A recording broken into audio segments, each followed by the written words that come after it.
This is the rear elevation of a timber framed house built in 1922, finished in 1922. I mean, what was I going to show you? This. I mean, I'm going to express a bit of ignorance here, which I probably shouldn't do, but seems to me that this is wrong. We've got here patio doors, and you can see a steel frame lintel there, a galvanised steel lintel, and the top of the doors, and there's a 4.5 centimetre gap between the top of the doors and that lintel, and it's stuffed with some kind of squishy foam. Turn myself off for a minute there.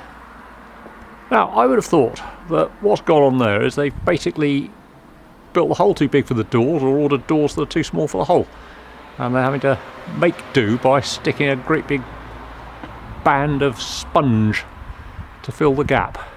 And aesthetically it's not very pretty either. I suppose that could be easily resolved by putting in a plastic fillet of some sort. But there's a house next door, and before you assume that that's how it's supposed to be, if we can possibly zoom in on the gable wall of that house all the way over there. I've got a 50mm lens on, which isn't going to do any zooming in, but hopefully you can see that in that case the window more or less meets the underside of the window opening. But that seems to be a relatively rare example. I mean, that gable wall as well there, look. So I think there's a sort of slapdash attitude to building houses these days, and it's made tolerable by these enormous number of spongy, foamy fillers that can get stuck into a wall to make good.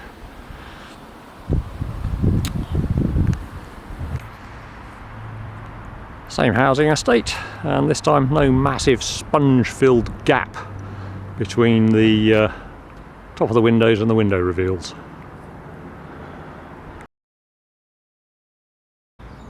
This is just a note on maintenance and repair and how it's a good idea, really. I mean, so this house, I guess, was built, well, it looks maybe 1990s, was it? It's got a mossy roof, which you can't see from here, and we're in a hard water area. So, firstly, what you also can't see from here is that we've got a little roof valley there, and so the moss is coming off the roof, clogging the gutters, clogging the valleys, and then it's just spilling. And then down below, we've got saturated masonry that's become stained, and it's got a sort of black mould growing on it, so it just looks a bit ugly, doesn't it? And then at this end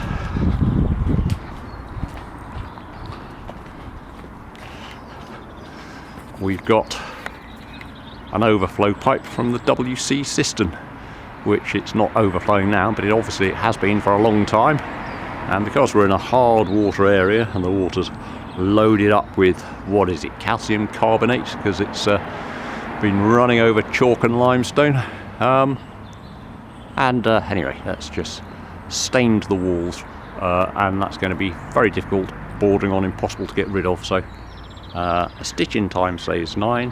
The aesthetics of this house have probably been ruined forever. This house, built, I don't know, 1990, 1995, something like that. Nothing wrong with it physically, but it has been tenanted. So we do have some damp stains, and why do you associate damp stains with tenanted houses? I suppose possibly because tenants aren't absolutely diligent in reporting leaks. However, there's a fairly anonymous little bit of front elevation, no gutters or downpipe problems above it. When you come inside the front door, you can see there a bit of blistering, a bit of lost paint, a tiny bit of fluffiness, efflorescence. So, I mean, you just have to guess, don't you? I mean, not here to do any tests or any analysis. Toilet there, plumbing to toilet, so something has probably been leaking. It still gets the damp meter a bit excited, but that could be the salts in the wall. Then in the living room we've got, can you see, is there enough light? A little bit of redecoration here with some glossy paint There is nothing exciting above that other than radiators, so possibly there have been some leaking radiators. And then upstairs we have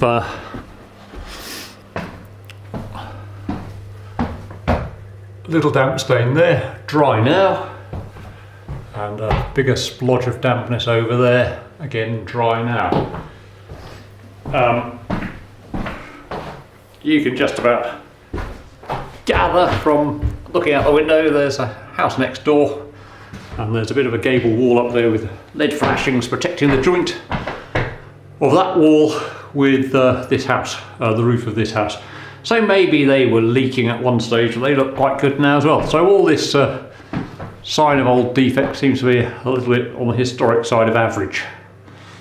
Now what's going on here? Some of you technicians might know this. We've got a relatively modern Worcester gas-fired combination boiler, and then we've got a tube there and another one there, which I suppose must be remnants of the earlier heating system, because that's all they are. They're tubes that go up into the roof space. I mean, do we need them for where's that rubbish little torch? Are they needed for ventilating the boiler? Seems a bit unlikely to me, but there you go. Over there they just go into the roof space. So what are they for? Redundant is my guess, but what they seem to be doing now is allowing nice warm air to come into this roof space where it'll cause a condensation problem. So that's well, a question needs to be asked, I suppose. You will have to correct me if I'm wrong here, but those little corrugated plastic things there, I believe the idea there is they're tucked into the eaves to prevent the insulation from blocking up whatever little bit of ventilation is provided along the eaves. But the insulation seems to have been stuffed into the eaves area as thoroughly as possible, and those pathetic floppy plastic things have been dropped in over the top where they're doing absolutely nothing of any use whatsoever. So that seems to be a little bit of a shortcoming with building control in this particular development. Well, we're out of focus again. Come on, there you go. Another little thing I've seen on this development before is, can you focus? There you go. This is not so bad actually, but numerous little punctures to the underlay where the tingles fixing the slates onto the roof have gone through it. And down there we've got a pipe. The extractor fan from one of the bathrooms should be attached to one of those two vent outlets there, but it's fallen off, as is so often the case. And what you also get over and over again is bare patches in the insulation where contractors have been in to do something, but it seems to be that putting the insulation back is not part of their job, so they don't do it. So lots of great big holes in the ventilation.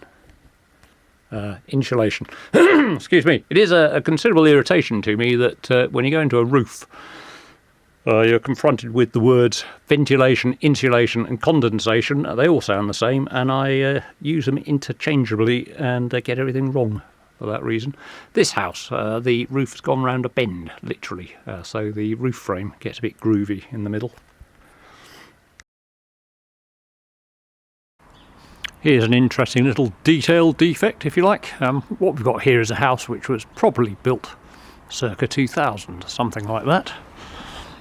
And what you usually find with modern houses, is that there are little openings over the lintels. There's a little bit of mortar left out there. Usually there's a nice little plastic thing tucked in there to make it look nice and tidy, and the theory behind those is that if any rainwater does penetrate the outer skin of the cavity wall and trickles down the inside, it'll be picked up by something called a cavity tray over the windows and shepherded out of the house. Right, however, if we go around the back of the house, there's the front door, you see, same again there, look, little Little slot there, a bit untidy, but that's to let the rainwater out. Here's the back of the same house, and we look at this window. There is no little weak vent, but what there appears to be is a diligent effort by somebody, if you look right in the middle there, to repoint the holes as if some careless earlier builder accidentally forgot to finish off his pointing. Same again over the back door, and interestingly to the house next door as well. Ironic. And what difference does it make? Well, older houses, 80s, 90s and before that, don't have these little weak vents, and has it done them any harm? Not really. So I suspect it's a minor detail aimed at improving houses, which is a bit, perhaps, unnecessary.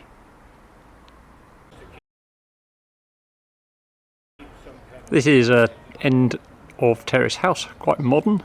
Unusually the developer has painted the brickwork, but what could possibly be wrong with painting the brickwork?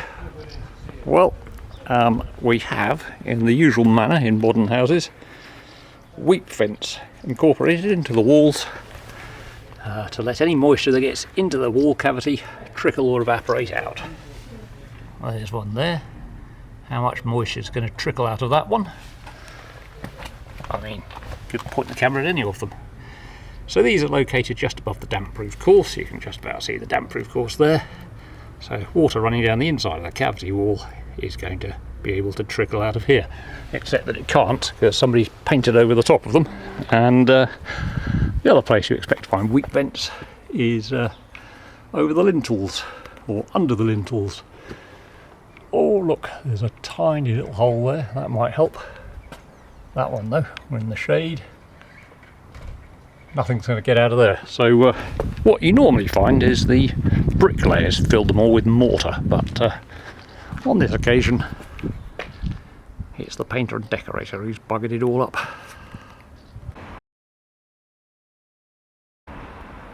This is a 1980s, maybe 1990s, well, it's going to be 1980s, isn't it? Red kite going over the top. Staggered middle terraced house.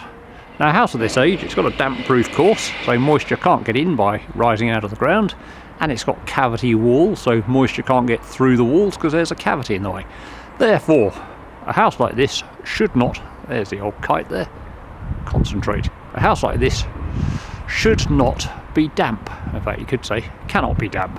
However, here we are in the living room at the back of the house. And down here we have dampness coming through the wall. Now, what have you got there? I don't know whether you can see that. Of course you can. Lots of fluff. So that's efflorescence, that's salts migrating, or rather moisture migrating through the walls. It's evaporating out and leaving behind whatever salts have dissolved in it in its passage through the wall. So that will be, well, it'll pass through the mortar joints, won't it? Pass through the bricks, whatever else, probably nothing else. But there we go. Paint's being forced off the wall by moisture behind it. So there's lots of little blisters, bit of greyness. One doesn't really need to stick a damp meter in there. It's quite clearly damp, so what's the problem? One of the problems is the owner of the house has lost the back door, so I've got to go for a long walk around the outside. And here's the back of our house, and it's this corner here, it's the flank wall really, where the problem is. So you've got a downpipe. Nothing obviously wrong with that. Well, I think really, excuse me waving the camera around, I think the problem will be emanating from the neighbour's side. Now I don't want to go in there, it's called trespass, but what's been going on here? There's their gutter and downpipe, so maybe rainwater's just shooting off the wall, shooting off the roof over the top of the gutter is what I'm trying to say. And if you go a bit further down, I don't know to what extent you can see that, the bottom edge of the render's quite ragged as if it's been chopped off, and there's a slot cut into the mortar joint of our house, as if somebody has at some point had a little shed or something in there. And you shouldn't really be cutting slots in other people's houses for your shed. But I'm guessing really that once upon a time a whole bunch of water has been spilling out of that gutter, splashing onto this shed roof that's not there anymore, and soaking back into the wall of our property. But whatever it was has gone. Has the problem been resolved? Is it still leaking? So anyway, we don't really know, do we? As usual problem, we're here one day in December.